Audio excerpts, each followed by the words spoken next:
Muy buenas noches, nos encanta saludarle y bueno, hacer este programa. Hoy toca visibilizar la violencia en contra de las mujeres y las niñas. Es el Día Internacional para ello, es el Día Internacional de eliminar la violencia contra mujeres y niñas, se le conoce también como 25N, pero ¿por qué es importante hablarlo?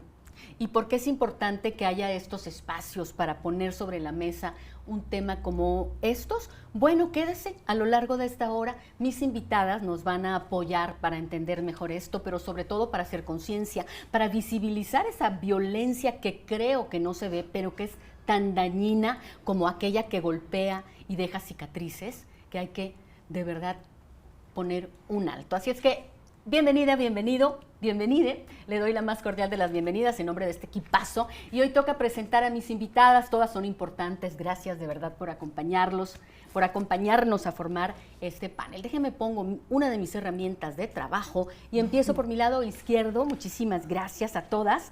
La doctora Nayeli Ávila Carrera es activista por los derechos de las mujeres, las niñas, los niños y los adolescentes que estén relacionados a una vida libre de violencias y salud sexual y reproductiva. Sobre este tema das conferencias, eres consultora y también, bueno, eres maestra en políticas públicas y género y doctora en derechos humanos y también montañista y en cada, ¿se dice pico? Sí, o cumbre que conquistas, pones ahí la bandera verde, blanco y violeta.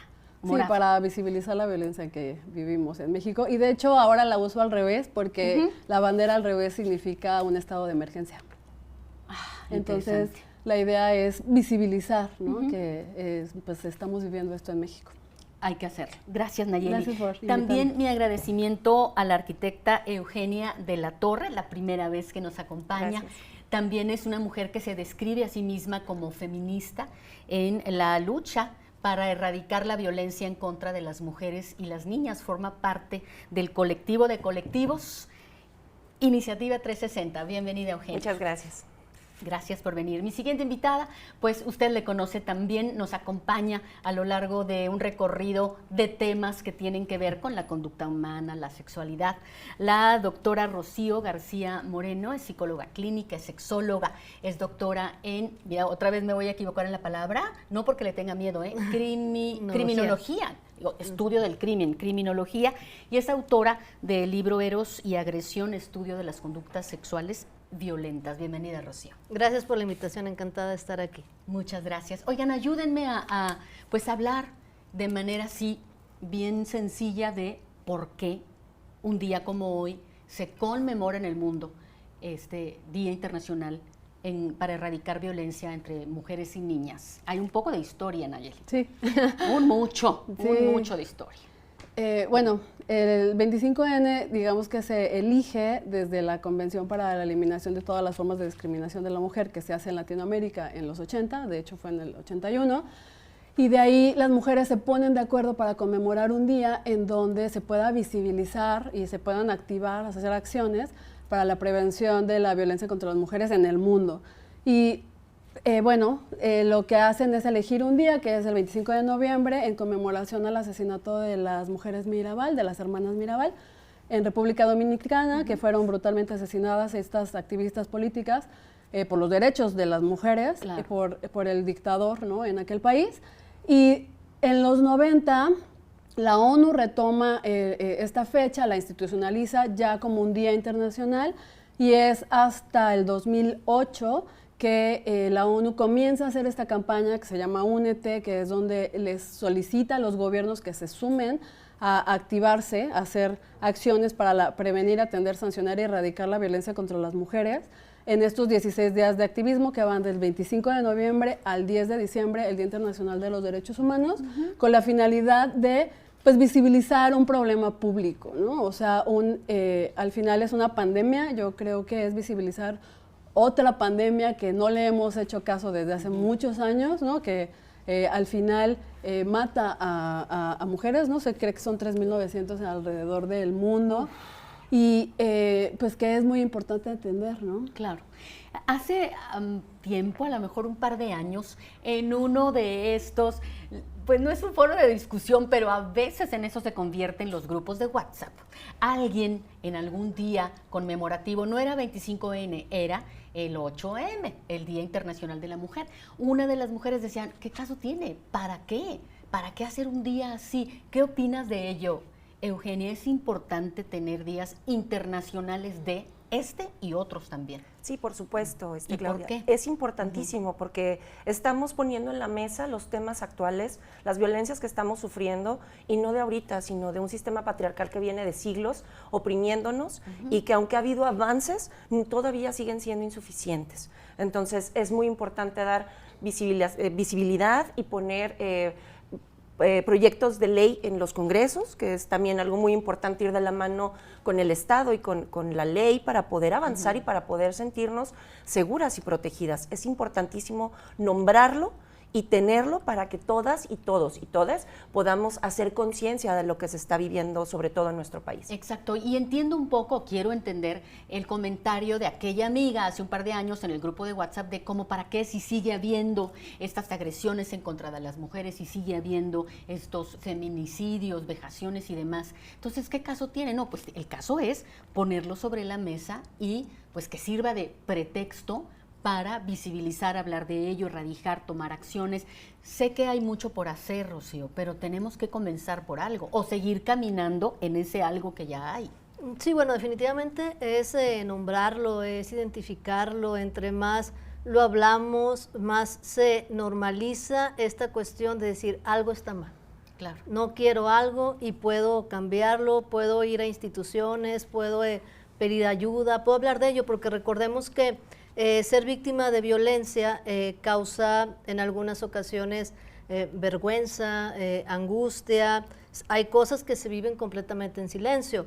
Entre más se nombre, entre más comerciales, programas, políticas, marchas existan, pues la gente va identificando y va dejando de normalizar eso que por años se ha dado como común, como esta parte de disculpar y excusar alguna persona que te hace violencia por cualquier cosa, porque tiene mal carácter, entiéndelo, está cansado. Entonces hay una serie de justificaciones que en estos momentos dices, sabes que no hay que justificar, porque justificar significa normalizar esa violencia, y lo que estamos repitiendo es la normalización del abuso, del maltrato, de las vejaciones. Y no podemos seguir haciendo eso. Y eso, Claudia, creo que genera como mucha angustia en la sociedad y en las mujeres también. Claro. Decir, oye, ¿cómo alguien que yo amo o que puedo querer me violenta, ya sea mi pareja, mi padre o cualquier persona que esté alrededor mío? O sea, no es tan fácil. Tenemos que también comprender que son temas difíciles, porque a veces se atraviesa esta creencia del amor y que el amor todo lo puede. Ay, y sabemos eso es algo que pues, tenemos que eso erradicar. No es así. Fuerte. Oigan, tengo que hacer una pausa, regresamos en breve y les prometemos que esta noche escucharemos muchos términos que mis invitadas nos apoyarán a entender. Escucharemos diferentes tipos de violencia, cómo se generan, desde dónde se generan, cómo se escuchan, pero sobre todo cómo pueden detenerse, erradicarse. Eso hoy toca 25N, volvemos.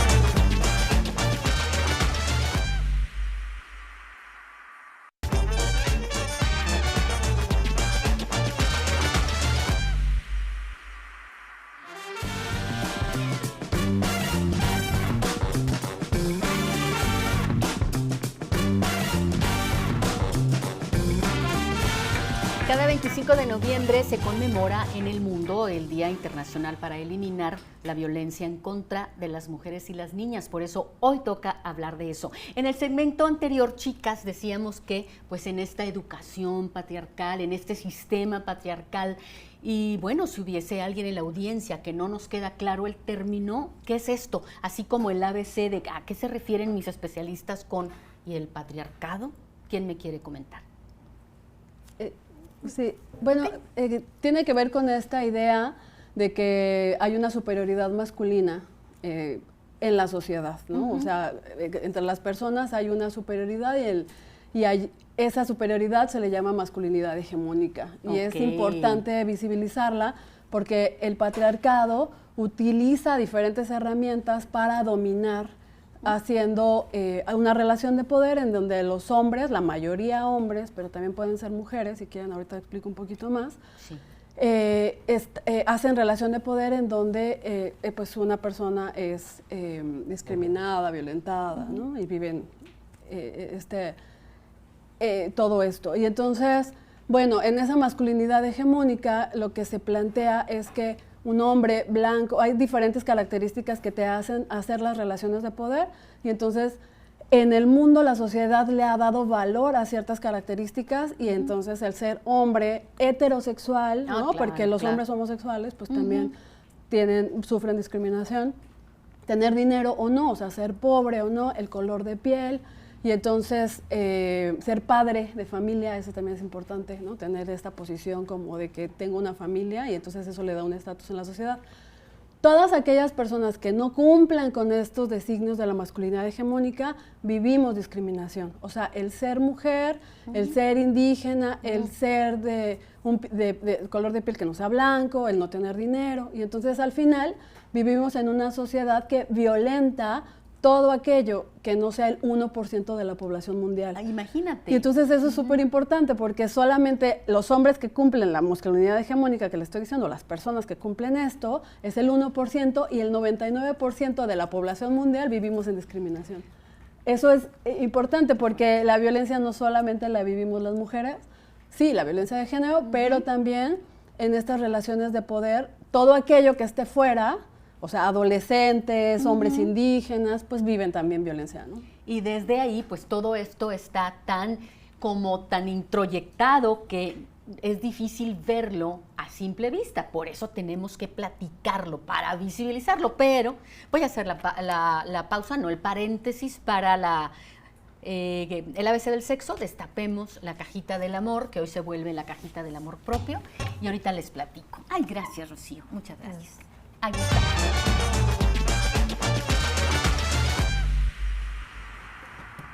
Queda ahí una escuálida etiquetita para lo que tiene que ver con las relaciones de pareja. Bueno, por algo se escogerán. Estas son las que competen a la pareja. En el centro tenemos las etiquetas que tienen que ver con la diversidad sexual, con todas estas nomenclaturas que a muchas personas se nos quiere hacer muy complicado entender, pues hoy de eso se trata. Y en la tercera, pues es sexología. Entonces, este es el jueguito. Eugenia, bienvenida a la ABC del sexo, que cada quien aprende. Vamos a empezar contigo, doctora Rocío, porque eres la que tiene más experiencia en la cajita del amor. Espero. Si la nomenclatura no te gusta, pues hasta que la puedes cambiar, no le hace. A veces están rebuscadas, ¿sí? Caray, ¿qué le tocaría a la licenciada, doctora? A ver, uy, pues no traigo lentes. Ah, ya. Sí, estaba aburrida, mana. Sí. Era el síndrome premenstrual. No, hombre, mire. Sí, ya demasiado con cada mes, como para venir a hablar, ¿verdad? No. Ok, se llama educación sexual integral. Mira, lo que habla una educación sexual integral según la Organización Mundial de la Salud.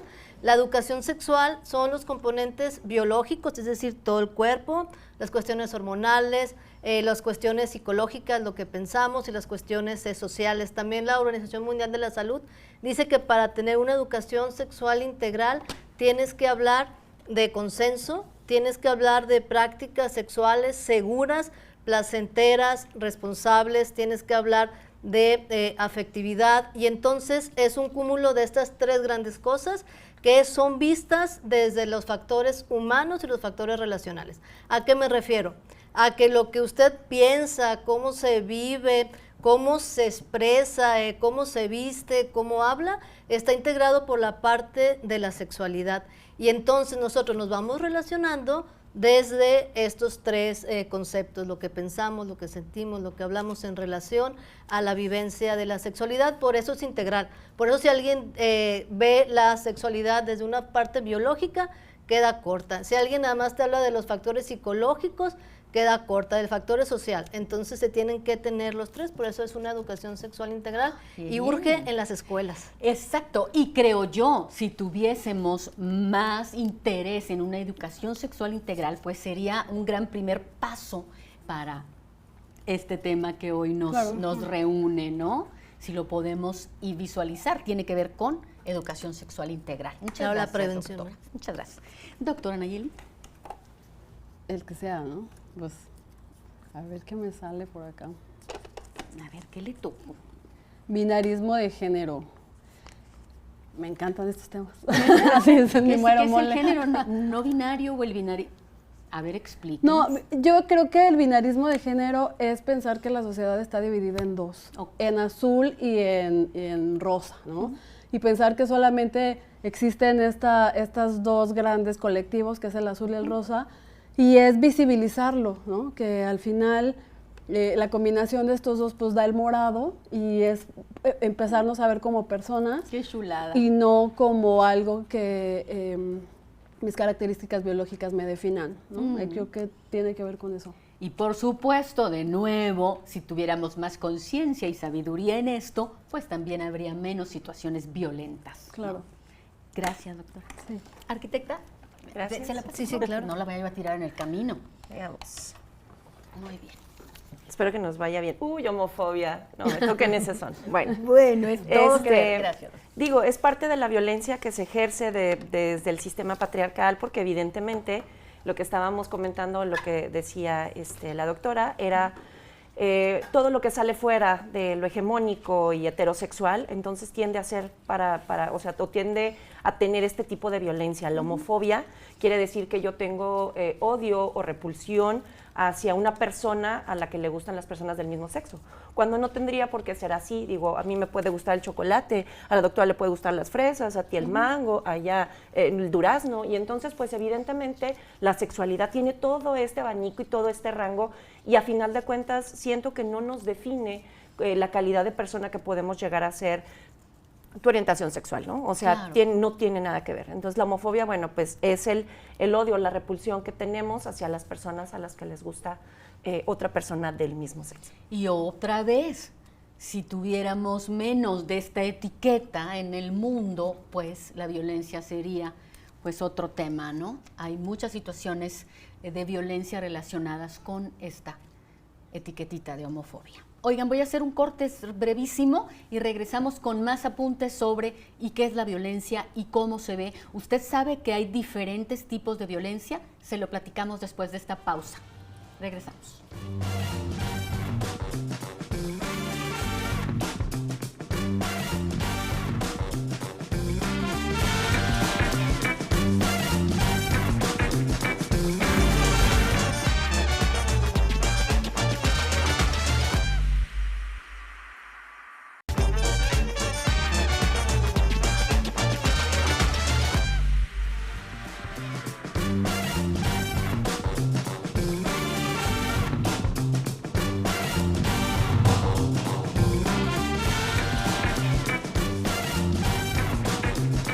Pues le decíamos en el segmento anterior que hay diferentes tipos de violencia, que si la emocional, la física, la patrimonial, la violencia sexual y tal. ¿Cuál creen ustedes que es esta violencia que menos se pueda notar? Es más, hasta puedes llegar a decir, no, pues no es violencia, es que no. A ver, ¿dónde está el moretón? No, no trae moretón. Pues ¿cómo le levanto la denuncia, señorita? No sé, o sea, me vi a la mejor muy antigua, espero que no siga siendo así, pero hay violencias que no dejan una huella física. ¿Qué opinan?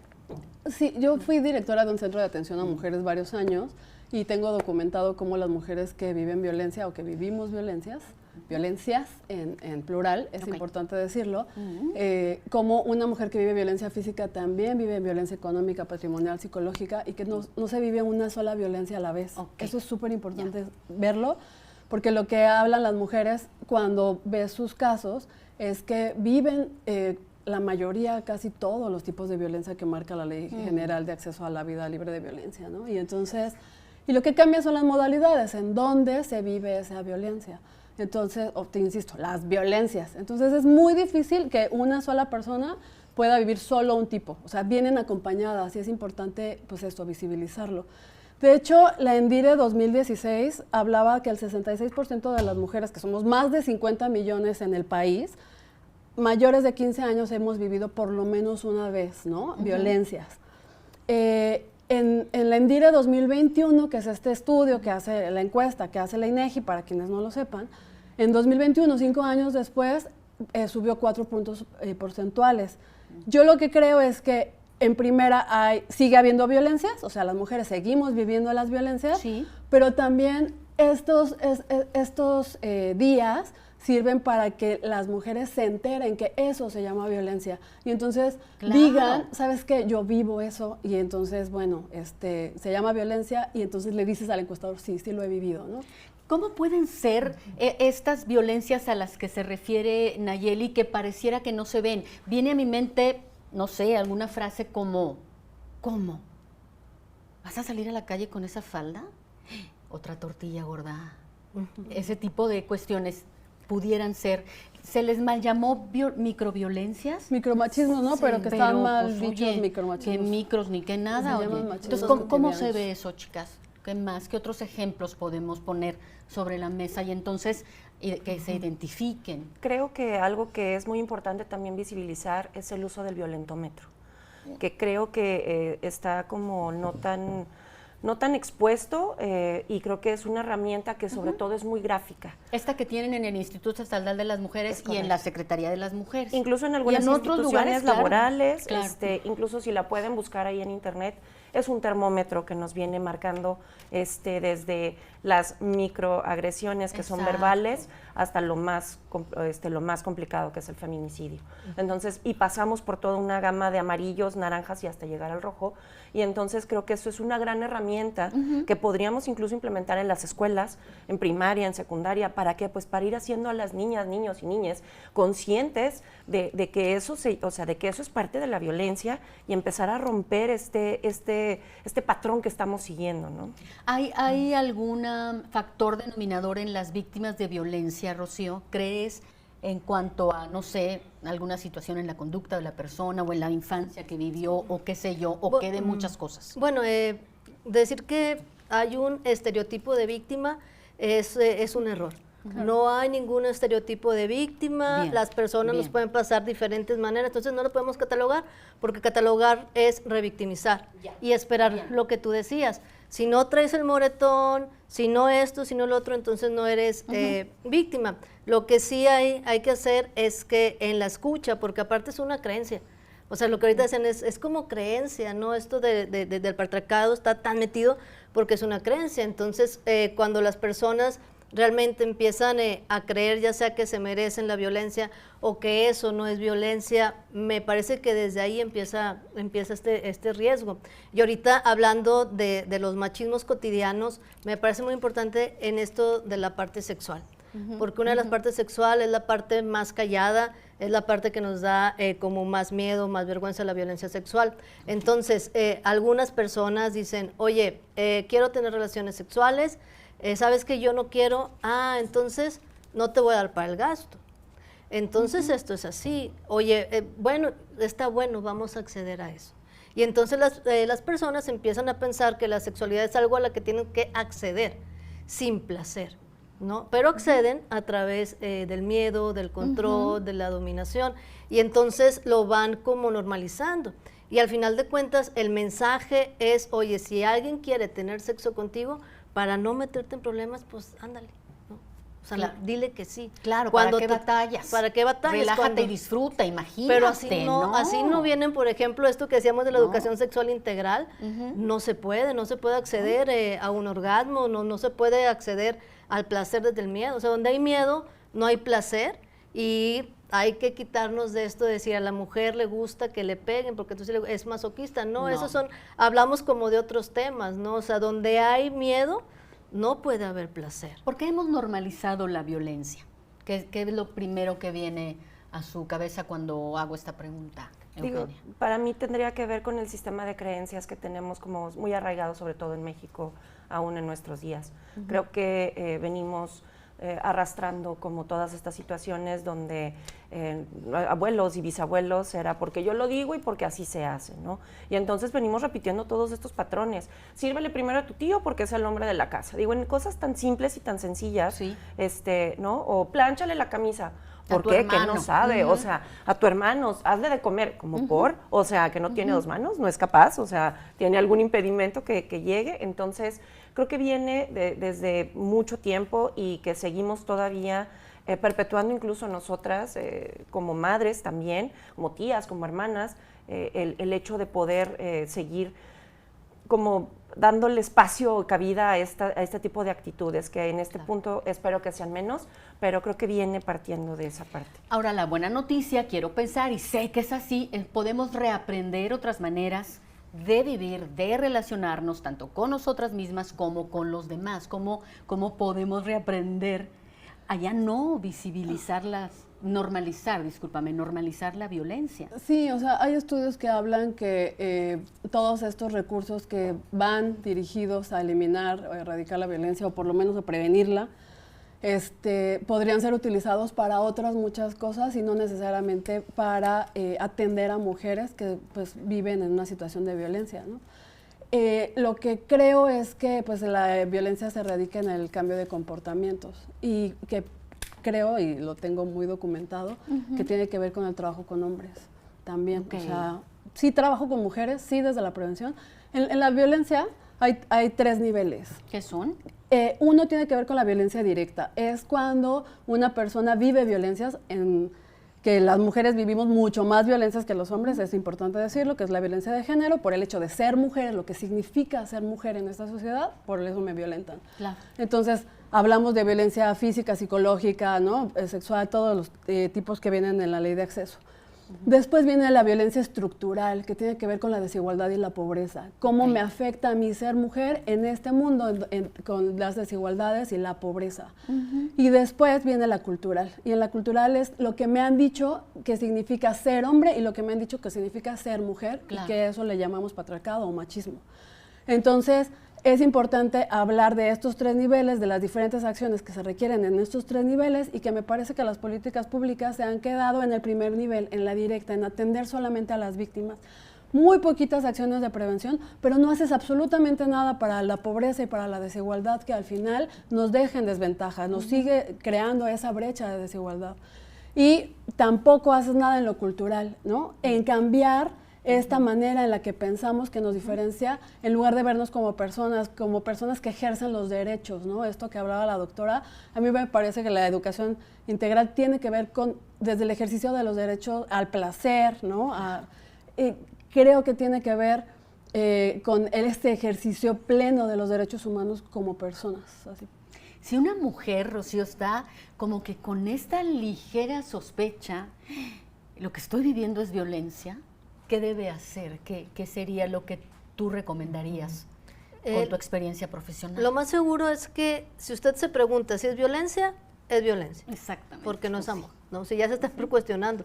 Entonces es acercarse con las autoridades, las instituciones, primeramente también con sus familiares, ver si el miedo que siente es demasiado, si se pone en peligro su vida, si tiene redes de apoyo, si usted ha dicho, ¿sabes qué? Es que no tengo ni amigas, ni amigos, ni familiares, posiblemente tienes que ir a una institución a hablar de ello. Si no puedes hablar de ello, también lo puedes reportar por teléfono, las denuncias también son ahora en esta parte virtual, pero hablarlo, nombrarlo, y sobre todo, Claudia, si ya sientes y te preguntas, entonces es posible que ya hayas notado algunas cosas Claro. que te hacen sentido y tienes que actuar. Y actuar a tiempo. ¿Qué papel juegan los colectivos en todo este tema, Eugenia? Gracias. ¿Colectivos feministas, Sí, está bien dicho? Sí, las Bien. colectivas feministas. De hecho, a mí me gustaría invitarlas a las personas que nos están viendo, a las mujeres que están siendo víctimas de violencia y se preguntan si están siendo víctimas. Yo las invito, búsquennos en las redes sociales. Iniciativa 360 Mujeres por México, Red 8M y Feministas Regiomontanas. escríbanos a nuestras redes sociales, tenemos mujeres para acompañarlas, para guiarlas y muchas veces es sin costo, Claro. porque tenemos psicólogas, abogadas y vamos muy de la mano también con la autoridad. Entonces, si ustedes están preguntándose si están dentro de un ciclo de violencia, como dice la doctora, es muy posible que así sea.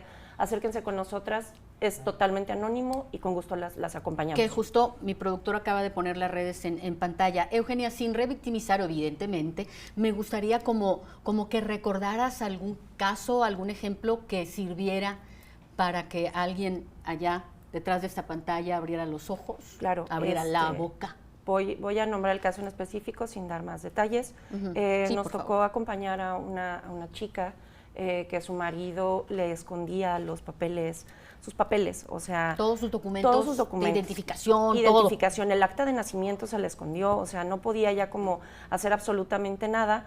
Y él juró y perjuró que se habían como quemado en un medio incendio que supuestamente hubo como en la cocina de su casa. Pero pues al final de cuentas nos dimos a la tarea de llevar el caso, de acompañarla, y resulta que pues ella era parte víctima de violencia sexual, era víctima de violencia patrimonial y económica. Entonces lo que estamos platicando, desafortunadamente, pues estaba viviendo todo este ciclo de violencia y ya incluso ya había habido empujones. Y luego te pones a pensar y dices, si no hay una marca no es violencia. No, claro, es violencia. Un empujón, un pellizco, que te avienten algo que te pueda lastimar, o sea, todo ese tipo es violencia física. Entonces, la pudimos acompañar, ella logra salir, logra separarse y luego empieza otro tipo de violencia, la violencia vicaria. Que luego hablamos de ello porque tengo que hacer una pausa, es bien. Importantísima, Sí. Tiene que ver con los hijos. Con los hijos, así es. Voy a la pausa y recuerdo, y es que la violencia en contra de las mujeres y las niñas no conoce edades, ni cuestiones socioculturales, ni económicas, se da a cualquier nivel. Conozco el caso de un hombre que se dedicaba al medio de la farándula, no voy a decir nombres, ya no está aquí para poderse defender. Bueno, tenía encerrada, no solamente no dejaba trabajar a su pareja, sino que llegó un punto en que la encerraba con llave. Ya no podía salir de su casa. Y no es el único, ha habido muchísimos casos así. Es por eso la importancia de hablar de esto, de hacerlo visible, de cambiar las estructuras, de hacer lo que nos toque hacer para erradicar la violencia contra las mujeres y las niñas. Pausa.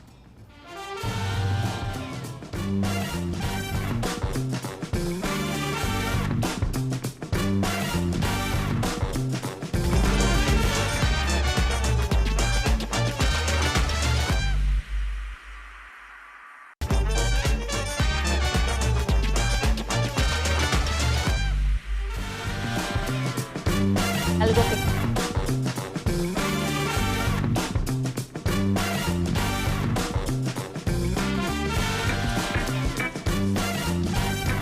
toda la violencia puede prevenirse. Oiga, bueno, pues aquí estoy súper metida en el tema porque ya es el último bloque del programa. Sé que un programa de 1 hora pues no es suficiente, pero algo es algo. Un poquito el granito de arena que podamos dejar en su conciencia, para mí es suficiente.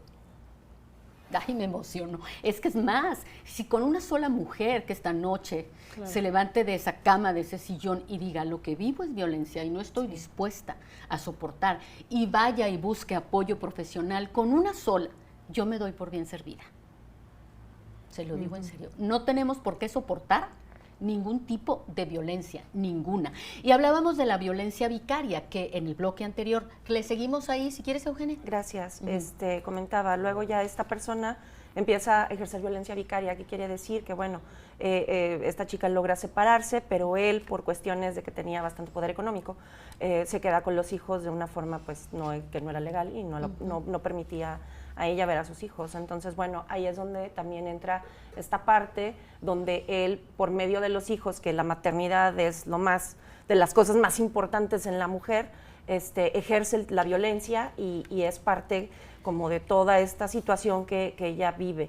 Logramos acompañarla, logramos que se pudiera dar el caso de que se diera que ya las visitas supervisadas fueran para esta persona y ella logra tener la custodia de sus hijos. Bien. Pero fue un proceso bastante largo y bastante complicado. Y es tan triste porque los niños que nunca tienen nada que ver, siempre son los que tienen niñas, y sufren claro. estas graves consecuencias, ¿no? Y actualmente en la plataforma roja está esta serie producida por, iba a decir el nombre de la plataforma roja, bueno, es de esta autora mexicana Tamara, que cuenta que nadie nos vio partir, y entonces es este hombre que secuestra, porque así se llama, a sus hijos y se los lleva a otro país. Eso sucedió en la década de los 60, donde todavía pues no se hablaba del tema, no había políticas públicas ni leyes al respecto que protegieran este tipo de asuntos, pero sigue pasando, ¿eh? Claro. Y es muy común en las ciudades que están muy cerca a frontera que uno de los dos, ya sea padre o madre, que por lo general es el padre, pues por este patriarcado, se lleve a los hijos sin el consentimiento de mamá. Pero la ley está de su parte, señora, y la ley, por supuesto, protege a las infancias. Entonces, denuncie esto. ¿Por dónde nos vamos? Porque, híjole, me queda tan poquito tiempo. ¿Cómo vamos en cuestiones legales, en marcos legales, en políticas públicas de manera general, Nayeli? Pues mira, yo Sobre lo que creo es que una gran herramienta que México tiene es la alerta de violencia de género, que es instar, ¿no? Obligar a los gobiernos, sobre todo estatales, a que hagan acciones para prevenir, atender, sancionar y erradicar la violencia contra las mujeres. Creo que nos lo deberíamos de tomar mucho más en serio, ¿no? O sea, desde los gobiernos. Yo llevé la alerta de violencia en Guerrero hace algunos años, y cuando la CONAVIM me dice que tengo la alerta de violencia en el estado, me pone Sinaloa en lugar de Guerrero. O sea, y lo quiero decir, de hecho lo dije en un congreso, en el Congreso en frente de senadoras, porque creo que nos lo tendremos que tomar mucho más en serio, que no nada más es un papel en donde cambias el nombre del Estado y ya está, haz acciones, ¿no? Sino que es importante realizar, comprometernos, hombres y mujeres, ¿no? En estos puestos de poder, a cambiar las dinámicas relacionales, ¿no? Sociales, y que creo que nos falta mucho. O sea, lamentablemente les decía los datos de INEGI, habrá que ver cómo nos va en 2026, pero pues la violencia sigue aumentando. O sea, sigue habiendo asesinatos, feminicidios todos los días, ¿no? Estas 11 mujeres que habla ONU Mujeres. Entonces, creo que hay mucho por hacer y que al final, desde tu lugar, así estés en gobierno, en tu trabajo, ¿no? Siendo dentista, siendo un mecánico, lo que sea, puedes sumarte a cambiar estos comportamientos que al final laceran a toda la sociedad en su conjunto. Desde nuestro hogar, desde nuestras familias, ¿cómo podemos, Rocío, apoyar a alguna mujer pues que sabemos, que la vemos que está viviendo violencia por parte de su pareja? O en el trabajo, ¿eh? En el trabajo también. Conviviendo claro. acoso y hostigamiento sexual. Pero la vemos Ahí. que no puede, no está capacitada para hacer nada por muchas razones, porque No, y tiene los miedo, datos por muchas dicen cosas que el hacemos. 30% de las mujeres que laboramos sufrimos un tipo de violencia. O sea, son niveles altísimos. Wow. Y entonces, de entrada, es pues dar apoyo, ¿no? O sea, si tú sabes cómo se llama eso que está viviendo, bueno, hablarle. Hay una autora que dice que tú cambias el mundo en el momento en el que hablas con las personas que están alrededor de ti. O sea, hay como esta idea utópica de ¿cómo vas a cambiar el mundo? No, sí lo cambio porque mi mundo es mi mamá, mi hermana, mi hermano, mi hijo, mi hija, mi prima. O sea, es mi mundo. Entonces yo cambio el mundo en el momento en el que yo hablo de esto enfrente de estas personas. Claro. Ya con eso estamos avanzando. Hiciste tu cambio, decía Mahatma Gandhi, dice, tú el cambio que quieres ver en el mundo. Y es eso, ahora me queda clarísimo. Justo. ¿Qué más hacemos, Rocío, en ese sentido? Para apoyar, para hacer esta red de apoyo. Mira, pues yo creo que principalmente no normalizarlo. Tenemos que tener también cuidado en cómo lo abordamos con las personas que nosotros pensamos o vemos que están sufriendo algún tipo de violencia, porque por lo regular no hay esa recepción. Ya. Entonces tenemos que irnos con un cuidadito, porque si no, esa persona se puede cerrar y a veces la oportunidad que tenemos es única. A veces la persona te habla en ese momento, pero si tú intentas sacarla de ese ciclo, no va a querer. Entonces tienes que ir poco a poco hablando, dándole ejemplos, diciendo que está normalizando conductas que no las puede normalizar. Lo que también podemos hacer mucho es decirles que vean alguna película, alguna serie, ponerles algunos ejemplos para que ellas vayan tomando la confianza, porque recordemos, nadie va diciendo por la vida que es víctima de violencia. O sea, cuando lo dices, realmente hay un periodo en el que tú estás pensando, lo estás reflexionando, te estás preguntando y entonces te atreves a salir. Claro. Pero hay muchas personas, muchas mujeres que prefieren no preguntarse, porque eso las va a orillar a tomar una decisión. Y hay decisiones que no se quieren tomar. Entonces, en esta parte, las redes de apoyo que dices son importantes. Claro. Para ver lo que está viviendo una persona, para poderle comentar, para poderla apoyar, para poderla referir con alguien. Bien. Pero también me gustaría decir que la persona que vive algún tipo de violencia, una no se lo merece, no se lo busca y quítese de la cabeza que le gusta. Que si pudiera hacer otra cosa ya lo hubiera hecho hace mucho, pero no lo hace porque no quiere. A veces no se hace porque no hay los elementos, claro. Lo social, lo político, lo familiar, las redes de apoyo no están. Exacto. Y cuando una mujer decide irse, nos dicen las estadísticas que es probable que muera. ¿Sí? ¿Por qué? Porque renuncia a un agresor cuando los tipos de violencia son más fuertes. Entonces, me parece que hay que como proteger en todas las instancias para que las mujeres puedan tomar ese tipo de decisiones. ¿Cómo se hace una denuncia, Eugenia, así específicamente? Esta mujer está viviendo violencia, vamos a decir, Ana vive violencia de género, violencia en su casa, su agresor es la pareja. ¿Qué hace? ¿A qué instancia va? ¿Dónde pone una denuncia? ¿Cómo la pone? El ABC, por favor. El ABC. Es ahora más sencillo el poder hacerlo. Qué bueno. Entonces, pues bueno, primero es como ya darme el valor para realizar la denuncia, ir a las plataformas, en este caso de la Fiscalía.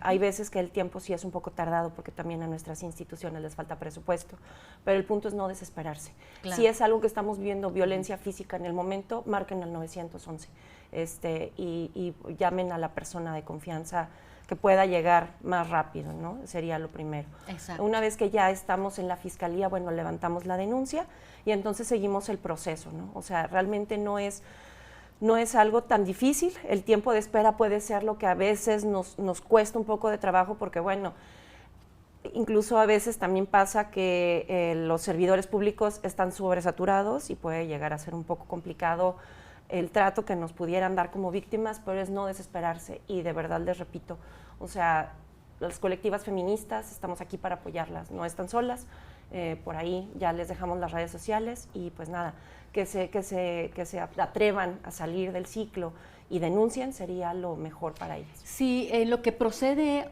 la denuncia, ellas tuvieran sí o sí que salir de casa, que no es posible estar ahí porque estás como se titulaba aquella película noventera, creo que era la Julia Roberts de Durmiendo con el enemigo, pues tenía que salir.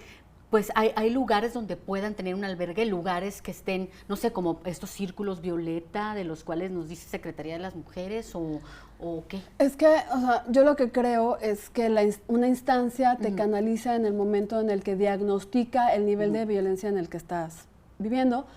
Muchas instituciones lo que hacen es sacarla de su casa y decirle a la resguardo. Yo creo que al final no es tan fácil y no es la respuesta. O sea, bien. Y esos lugares se les llaman refugios, no se le deberían de llamar refugios, se les llaman lugares seguros, nadie sabe dónde están y es para resguardar la vida de la persona, porque es súper importante decir que la violencia escala, o sea, siempre escala. Cuando un hombre te tocó el cuello para agredirte, la próxima vez te va a ahorcar. O sea, es así. Se me acabó el tiempo ya.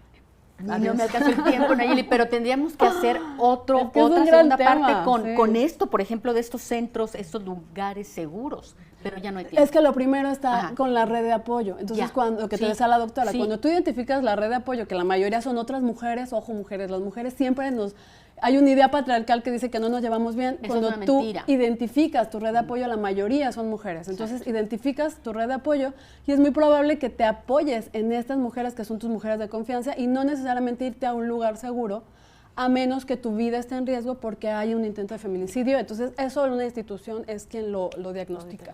Mujeres, se nos acaba el tiempo. Es el tiempo justo para que de manera breve nos dejen alguna tarea.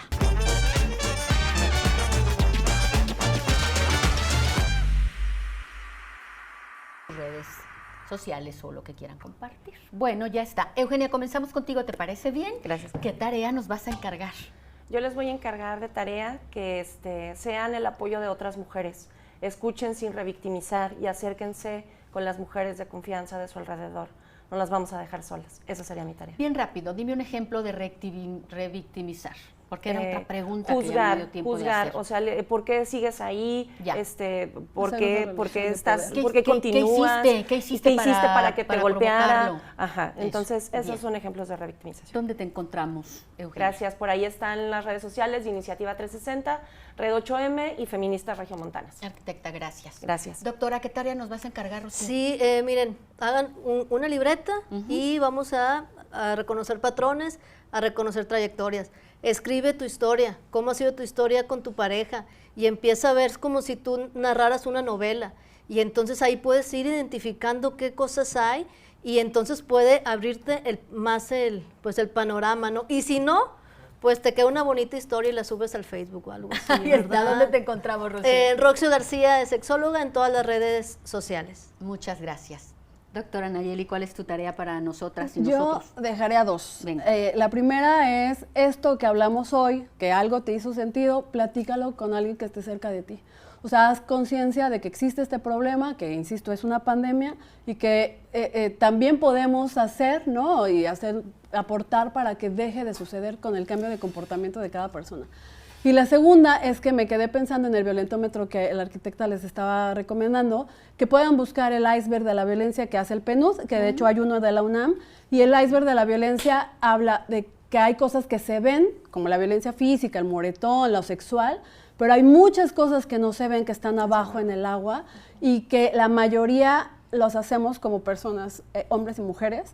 Lo vivimos mucho más las mujeres, ¿no? Y más si eres mujer indígena, mujer afrodescendiente, si eres mujer migrante, si eres mujer pobre. Entonces, bueno, pero es importante que nos demos cuenta de qué se trata.